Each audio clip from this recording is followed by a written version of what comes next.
The hospital discharge papers felt heavy in my hands as I stared at my phone's banking app. Zero balance. Every account drained, every investment liquidated. 3 months in a coma had given my brother plenty of time to dismantle my life. "It's really for the best," Marcus said, lounging in the hospital room's visitor chair. "You were always too cautious with money. Dad's tech company needed bold moves to stay competitive." I carefully folded the discharge papers, my movements still slow after months of inactivity, and those bold moves required my entire inheritance. "Well, technically it was our inheritance," he smirked. "I just consolidated the resources, made things more efficient." My name is Sarah Chin, and at 32, I was watching my brother justify stealing everything our father had left me. What Marcus didn't know was that during those 3 months he thought I was completely unconscious. My mind had been far from inactive. The car accident that put me in a coma had been bad. Multiple fractures, internal injuries, and severe head trauma. The doctors hadn't expected me to wake up at all. But while my body had been healing, my consciousness had existed in a strange state of semi-awareness. I could hear everything happening around me, even if I couldn't respond. And Marcus, convinced I was completely oblivious, had done a lot of talking. The medical bills were expensive, he continued, checking his new Rolex. Bought with my money, no doubt. Had to make some tough choices. But hey, you're alive, right? That's what matters. I looked at the medical bills he'd laid on my bedside table. Nearly $1 million in treatments and rehabilitation costs. All now my responsibility. He'd not only taken my inheritance but saddled me with debt. "Of course," I said softly. "Thank you for handling everything." He frowned slightly, probably expecting more resistance. Marcus had always been the aggressive one, the entrepreneur who burned through 3 startups before Dad finally gave him a position at Chen Technologies. I was the quiet one, the careful one, the one who'd actually earned her position as head of R&D through hard work rather than nepotism. What he'd never understood was that being quiet didn't mean being weak. During those 3 months of forced stillness, I listened to Marcus making calls, conducting meetings by my bedside, believing his comatose sister made the perfect confidant for his schemes. He'd laid out everything. How he'd manipulated the board, falsified documents, used my medical condition as an excuse to seize control of both our inheritances. But he'd made one crucial mistake. "The company lawyers will need your signature on some paperwork," he said, pulling out a folder. "Just standard stuff. Transferring your shares, acknowledging the debt consolidation. You know, formalities." I took the folder with trembling hands. The weakness wasn't entirely an act. 3 months in a coma takes its toll. "Could you get me some water? My throat's still dry." The moment he left the room, I pulled out my phone and sent a single text. "It's done." He brought the papers. Sarah, my best friend and corporate lawyer, no relation despite the shared name, replied immediately, recording everything. "Keep him talking." Marcus returned with the water, setting it on the table with exaggerated care. "Here you go, sis. Now, about those papers." "Of course," I said, taking a small sip. "But first, could you explain exactly what happened with the Mitchell contract?" "I'm still a bit fuzzy on the details." His eyes lit up. Marcus never could resist bragging. "Oh man, that was brilliant. See, Mitchell Industries thought they were getting exclusive rights to the new quantum processing algorithm. But I managed to sell the same technology to 3 different companies. They all think they have exclusive deals." I nodded encouragingly, watching him dig his own grave. The quantum processing algorithm had been my project, my life's work.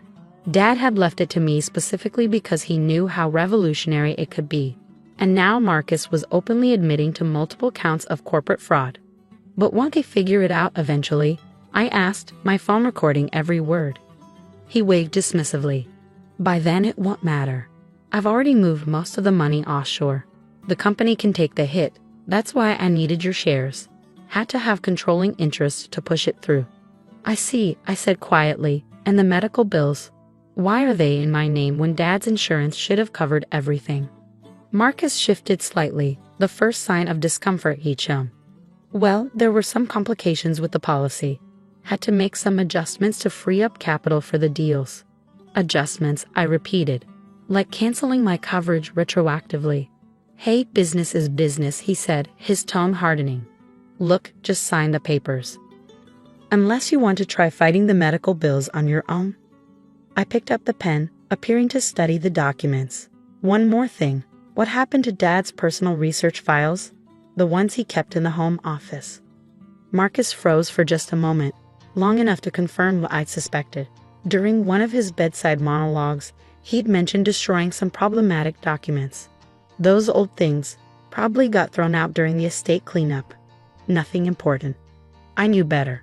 Those files had contained Dad's personal observations about the company, including his concerns about Marcus's business practices. Their destruction was just one more crime to add to the list. You're probably right, I said, positioning the pen over the signature line. Nothing important. Just then, my phone buzzed. Another text from Sarah. We've got everything. Don't sign anything. I set the pen down carefully. Actually, Marcus, I'm feeling a bit tired. Would it be okay if I reviewed these tomorrow? Everything's still a bit overwhelming. He frowned but couldn't very well force a recovering coma patient to sign legal documents. Sure, whatever. I'll come back tomorrow. Just don't take too long. The board needs these processed quickly. After he left, Sarah slipped into the room, her expression a mixture of satisfaction and disgust. We got it all. Every admission, every detail.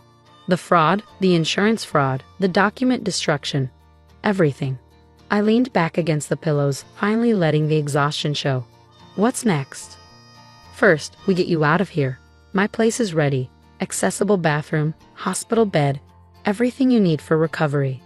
Then she smiled grimly. We start dismantling everything your brother built while you were sleeping. That night, settled into Sarah's guest room, I thought about all the hours Marcus had spent by my hospital bed, arrogantly revealing his schemes to what he thought was an unhearing witness. He'd assumed my silence meant weakness, my stillness meant defeat. He'd forgotten Dad's most important lesson. Sometimes the quietest person in the room is the most dangerous. I picked up my phone, sending one final text for the day, to Michael Chen, Dad's oldest friend and the head of corporate security at Chen Technologies. Time to wake up those dormant security protocols Dad put in place. Marcus took the bait. His response came immediately. Everything's ready. Operation Sleeping Beauty is go.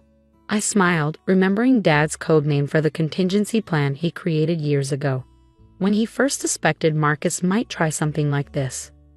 My convenient coma had given my brother exactly what he wanted, the perfect opportunity to show his true colors. Now it was time to show him mine. The next morning, while Marcus was undoubtedly preparing for another day of corporate fraud, I was meeting with a team of lawyers and investigators in Sarah's home office. My body was still weak, but my mind was sharp as ever. The recordings are damning, Michael said, playing selected clips from my hospital room. Marcus's voice filled the room, bragging about each illegal transaction, each manipulated contract. He basically confessed to everything. Sarah nodded, adding documents to an already substantial pile. We've traced the offshore accounts he mentioned. He wasn't as clever as he thought. Every transaction left a trail. What about Dad's insurance policy? I asked, reviewing the fraudulent medical bills. That's where it gets interesting, Sarah replied, pulling out another file. Marcus didn't just cancel your coverage. He diverted the policy payments into a shell company. The insurance was still active. He just rerouted the benefits to himself. I wasn't surprised. During his bedside monologues, Marcus had revealed his whole philosophy. Family is just another word for convenient resources. He'd seen nothing wrong with stealing from his comatose sister. In his mind, he deserved everything because he was smart enough to take it. The board meeting is scheduled for tomorrow, Michael added. Marcus has no idea that half the board members have been quietly gathering evidence against him for months. Your father put some very loyal people in key positions. Dad had always played the long game. He'd known Marcus might try something like this eventually, which is why he built in so many safeguards. The dormant security protocols weren't just about protecting company data. They were about protecting the company from Marcus. What about the Mitchell contract? I asked. And the other companies he sold the algorithm to? Sarah grimaced. 3 separate companies, each thinking they had exclusive rights. The potential lawsuits could bankrupt Chen Technologies. Unless, Michael interjected with a slight smile, someone could prove that those contracts were signed under fraudulent circumstances By someone without proper authority. I nodded, understanding the plan. Because I never actually signed over my shares or my rights to the algorithm. Exactly, Sarah confirmed. Everything Marcus did was technically illegal. Once we expose the fraud, all those contracts become void. My phone buzzed. A text from Marcus. Where are you? Need those papers signed ASAP. I showed the message to Sarah, who grinned. Perfect timing. Ready to set the trap? I texted back. At Sarah's house. Still too weak to travel. Could you bring the papers here? His response was immediate. Be there in 30. Don't make this difficult. Sis. While we waited, the team got into position. Federal agents hidden in adjacent rooms, recording equipment ready, every detail carefully planned. This would be Marcus's last performance as CEO of Chen Technologies. He arrived exactly on schedule, practically bouncing with impatience. Finally, look, just sign these and we can all move on with our lives. I sat in a wheelchair, partly for effect, partly because I still couldn't stand for long, looking through the papers slowly. It's a lot to take in, Marcus. Maybe you could explain exactly what happened while I was sleeping. He launched into his practice speech about making necessary business decisions, protecting company interests, consolidating resources. Each word was another nail in his coffin. And the quantum processing algorithm? I asked innocently. The one Dad specifically left to me? How did that end up being sold to multiple companies? Marcus froze mid-sentence. How did you know about that? I finished for him. It's amazing what you can hear in a coma. People say all sorts of interesting things when they think no one's listening. The color drained from his face as realization dawned. You were awake. Not exactly awake, I corrected, but aware enough. Aware enough to hear every call, every meeting, every confession about what you were doing with my inheritance. He recovered quickly, his arrogance returning. Doesn't matter. It's your word against mine. And who's going to believe the memories of someone who was in a coma? That's a good question, I said, nodding to Sarah. She pressed a button on her laptop, and Marcus's own voice filled the room.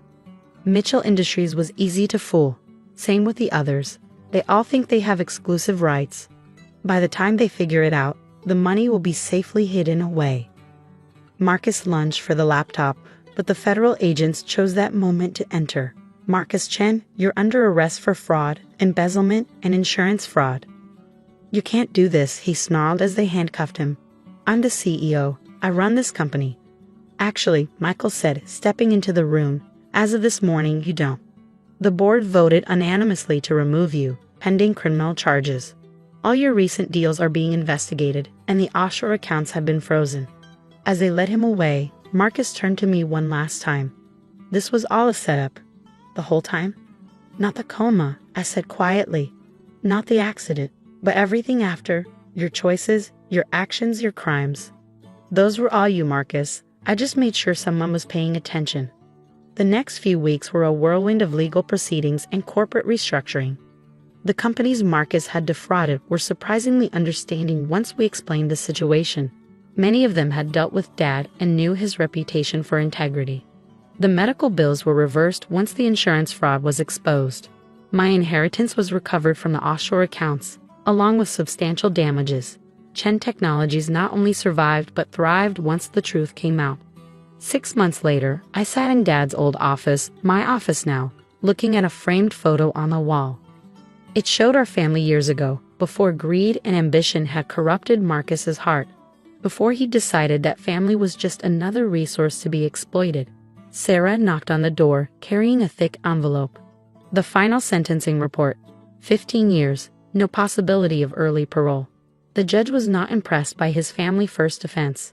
I took the envelope but didn't open it. Has he said anything? Just that he never thought you had it in you, that you were always the quiet one, the careful one. I smiled, remembering all those hours in the hospital, listening to Marcus unknowingly confess his crimes. Sometimes being quiet is the best way to hear what people are really saying. The company moved forward, stronger for having survived Marcus's betrayal. The quantum processing algorithm, properly developed and legally licensed, revolutionized the industry. Dad's legacy was not only preserved but enhanced. And Marcus? He had plenty of time in federal prison to think about the sister he'd underestimated. The quiet one who turned his own arrogance into evidence. The careful one who protected not just her inheritance, but the company's future.